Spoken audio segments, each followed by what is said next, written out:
Everyone, this is Soma here and welcome to build career channel. तो आज हम देखेंगे मिलेनियम डेवलपमेंट गोल्स यानी कि MDGs। बहुत इंपॉर्टेंट टॉपिक है, इसीलिए हम हर एक डिटेल को कवर अप करेंगे यहाँ पे। ओके, क्योंकि ऐसे तो सिंपल क्वेश्चन आते हैं, बट बहुत बार ऐसा होता है कि ज़रूरी नहीं कि सिंपल ही आए, अंदर से भी आ सकते हैं। टारगेट के बारे में भी पूछा जा सकता है, कौन से टारगेट फुलफिल हुए हैं, नहीं हुए हैं, क्यों नहीं हुए हैं। तो चलिए देखते हैं, सारे पॉइंट को मैं यहाँ पे कवर अप करवाऊँगी आपके लिए। चलिए स्टार्ट करते हैं आज की क्लास। उससे पहले चैनल पे न्यू हो तो चैनल को सब्सक्राइब करना, वीडियो पसंद आए तो लाइक करना, फ्रेंड्स के साथ शेयर करना, और अपने कुछ सजेशन हो तो कमेंट बॉक्स में कमेंट कर सकते हो। चलिए स्टार्ट करते हैं आज की class. What is millennium development गोल? तो क्या है ये मिलेनियम डेवलपमेंट गोल? चलिए देखते हैं। मिलेनियम डेवलपमेंट गोल, जिन्हें शॉर्ट में क्या कहा जाता है, MDGs। ओके, तो ये वो गोल्स थे जिन्हें कि सितंबर 2000 में यूनाइटेड नेशन कॉन्फ्रेंस के थ्रू ये आए थे, और इसमें UN की सारी मेंबर स्टेट्स के जो लीडर थे उन्होंने ये United Nation Millennium Declaration sign की थी, जिनका मोटिव क्या था? पॉवर्टी रिडक्शन, हंगर, डिजीज़ को कवर अप करना, हटाना उन्हें, इलिटरेसी, डिस्क्रिमिनेशन को हटाना, वुमेन डिस्क्रिमिनेशन को हटाना, और इन्वायरमेंटल इश्यूज़ को कैटर करना। तो US millennium development goals 8 goals थे, जिन्हें कि 189 UN मेंबर स्टेट्स ने सितंबर 2000 में सेट किया था। और जो ये कॉन्फ्रेंस थी, ये सितंबर में 2000 में UN की जो हेडक्वार्टर है न्यूयॉर्क, वहाँ पे हुई थी। कहाँ हुई थी? न्यूयॉर्क में। Okay okay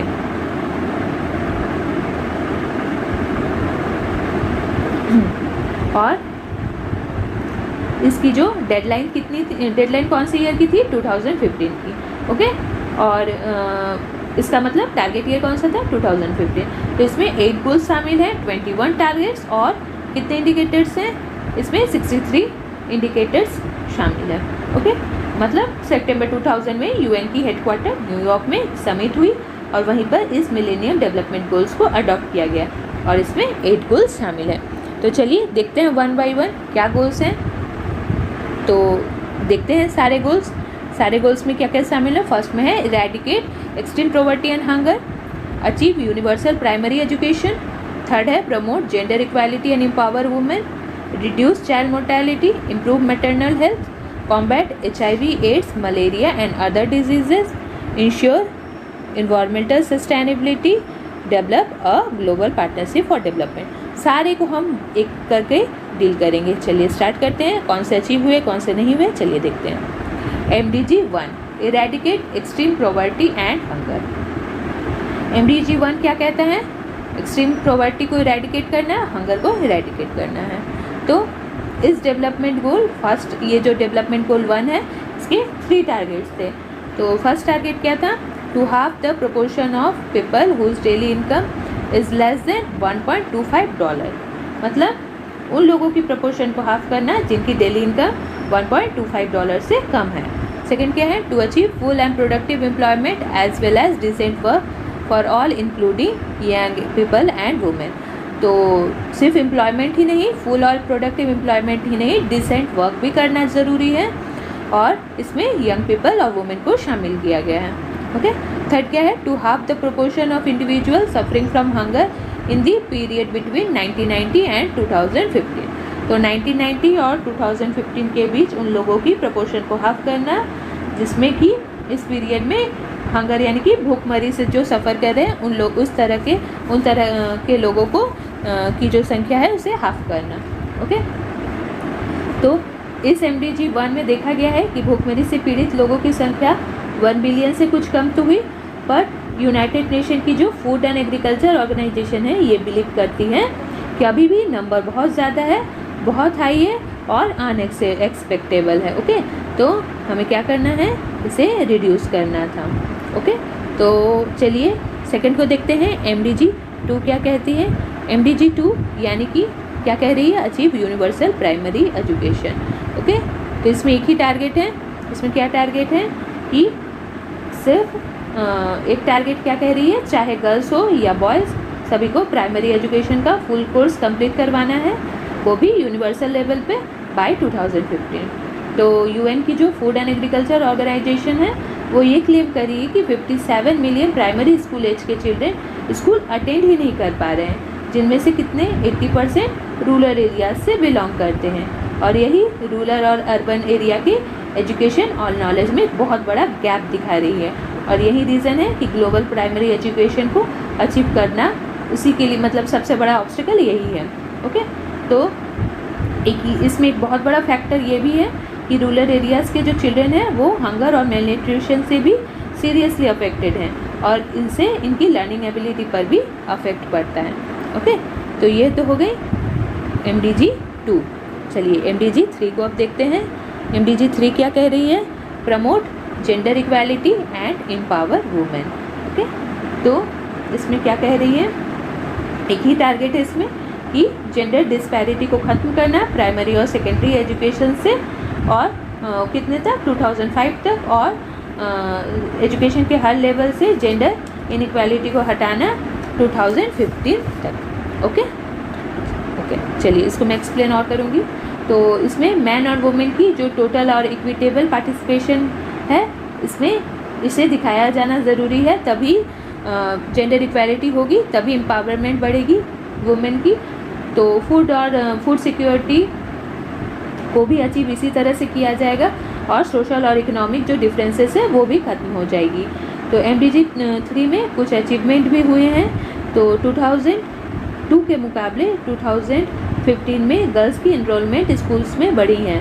south Asian regions में भी क्या हुआ है, जो प्राइमरी स्कूल में 1919 में क्या हुआ था, हर 100 बॉयज़ पे 74 गर्ल्स चाइल्ड थी, बट 2015 में 103 गर्ल्स की इनरोलमेंट हुई पर 100 बॉयज़ में। ओके, बहुत सारे जगहों में 174 कंट्रीज़ की डेटा देखी गई है। जो 20 ईयर्स की डेटा है उसमें पार्लियामेंट्री जो पार्टिसिपेशन है वुमेन की वो भी 100% हुई है।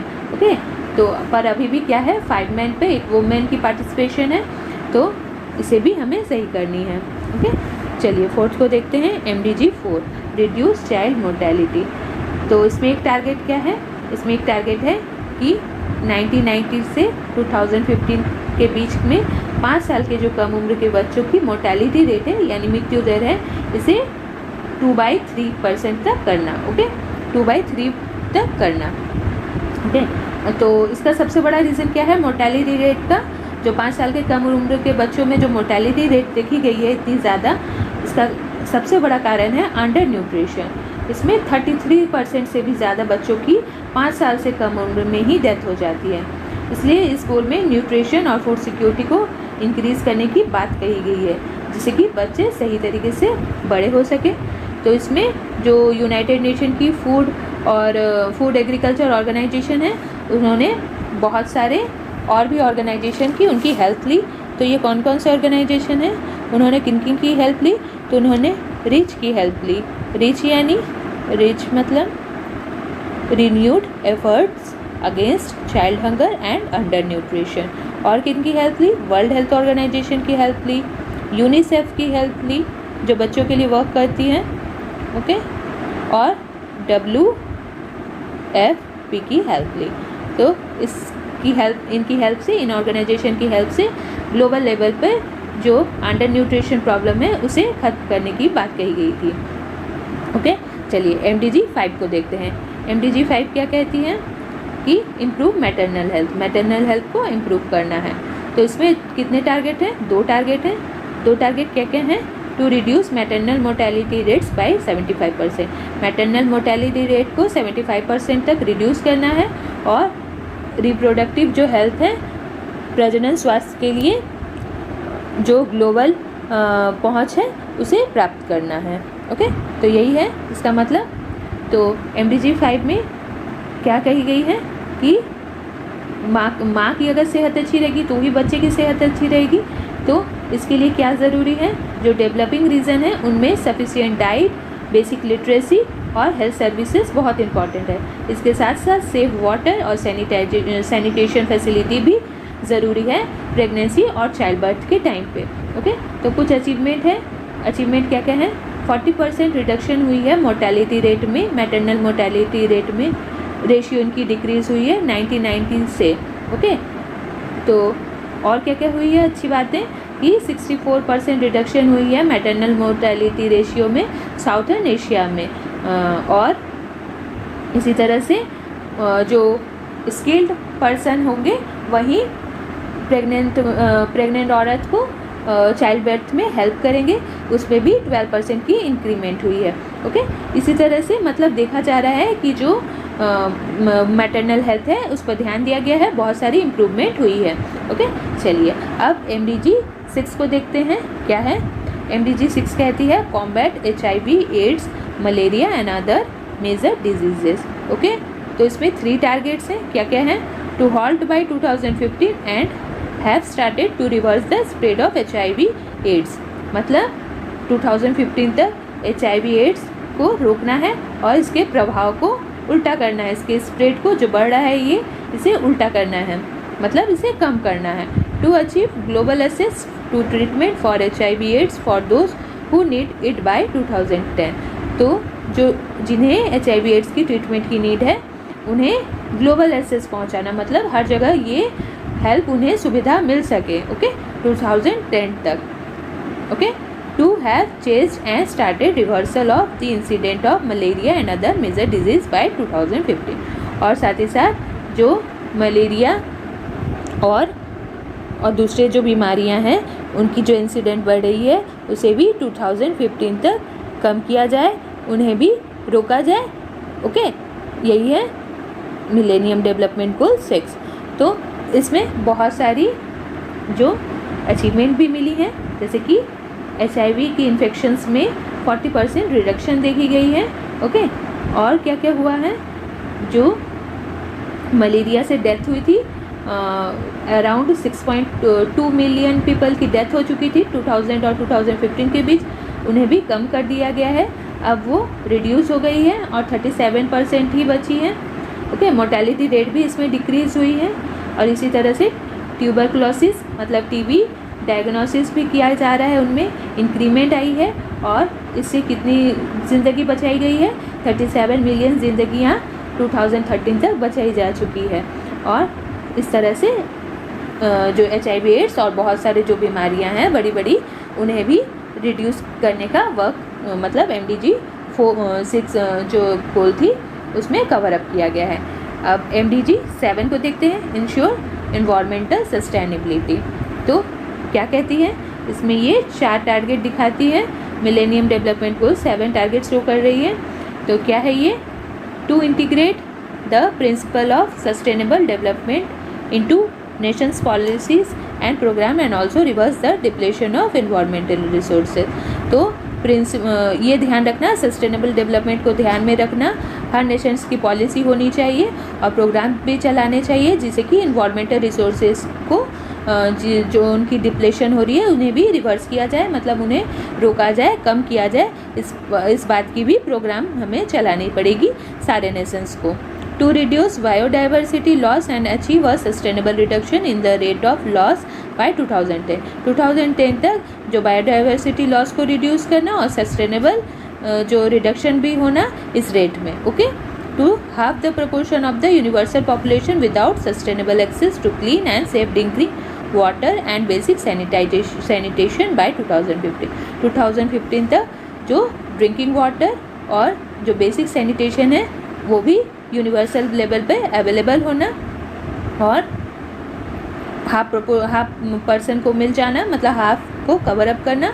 To achieve sustainable improvement in their lives of a minimum 100 million slums dwellers by 2015। Okay, जो स्लम एरिया में रह रहे हैं उनमें भी 2020 तक ये अचीव करना। क्या अचीव करना? उनकी जो लाइफ है वो इम्प्रूव हो सके, उसमें कुछ बदलाव आए। ओके, तो इसमें भी कितनी होनी चाहिए? 100 मिलियन स्लम एरिया को कवर अप करेगी ये। ओके, तो चलिए MDG 7 की कुछ अचीवमेंट्स भी हैं, चलिए देखते हैं क्या क्या है अचीवमेंट्स।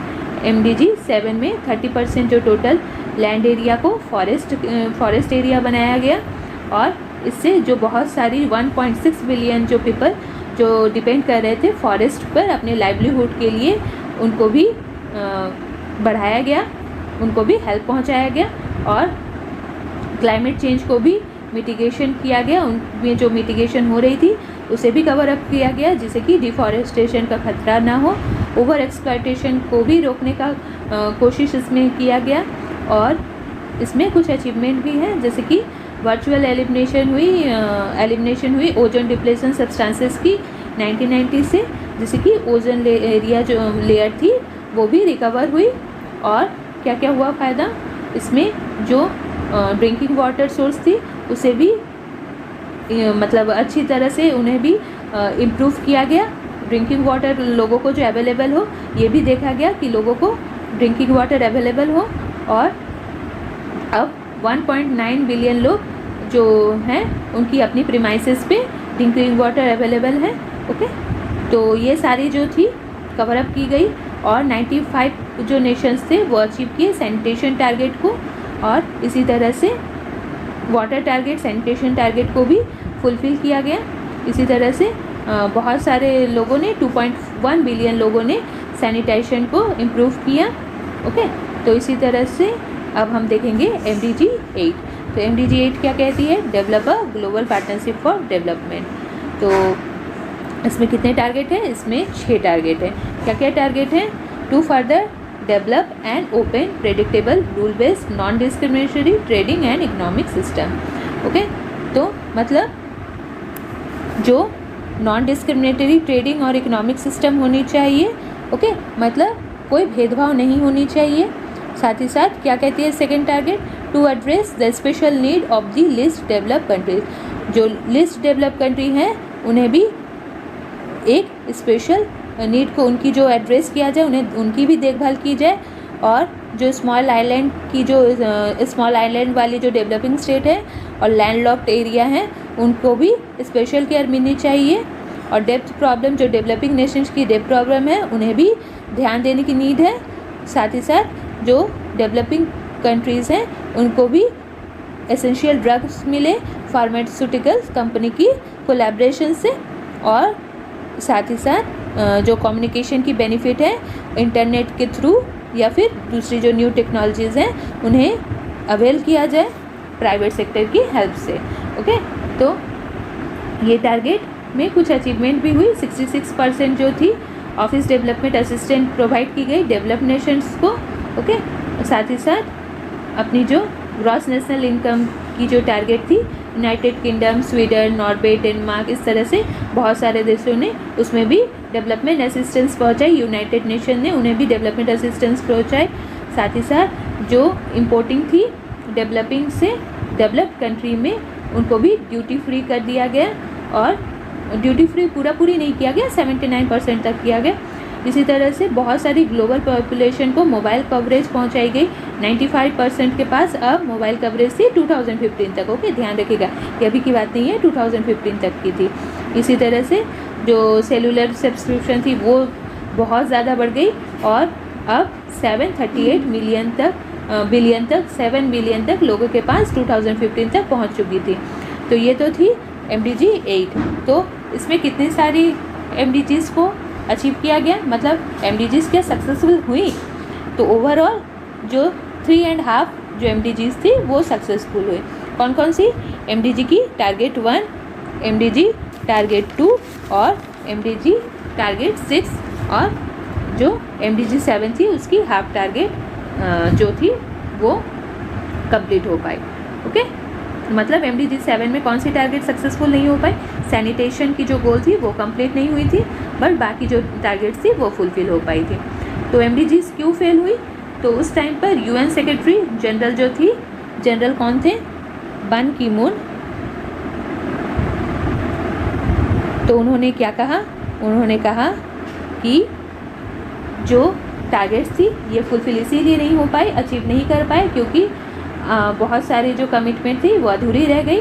इनएडुकेट रिसोर्सेज थी, जो लैक ऑफ फोर्सेस थी और अकाउंटेबिलिटी थी, और क्या थी, सस्टेनेबल डेवलपमेंट में भी इनसफिशिएंट इंटरेस्ट था। ओके, तो ये सारे रीजंस थे जिससे कि कारण ये जो MDGs थी ये सफल नहीं हो पाए। इसीलिए इसके बाद मिलेनियम डेवलपमेंट गोल के बाद सस्टेनेबल डेवलपमेंट गोल आए, तो हम नेक्स्ट क्लास में उन्हें अब कवर अप करेंगे। ओके, तो आई होप आपको ये क्लास अच्छी लगी होगी। क्लास अच्छी लगे तो लाइक शेयर करना। Thank you for watching.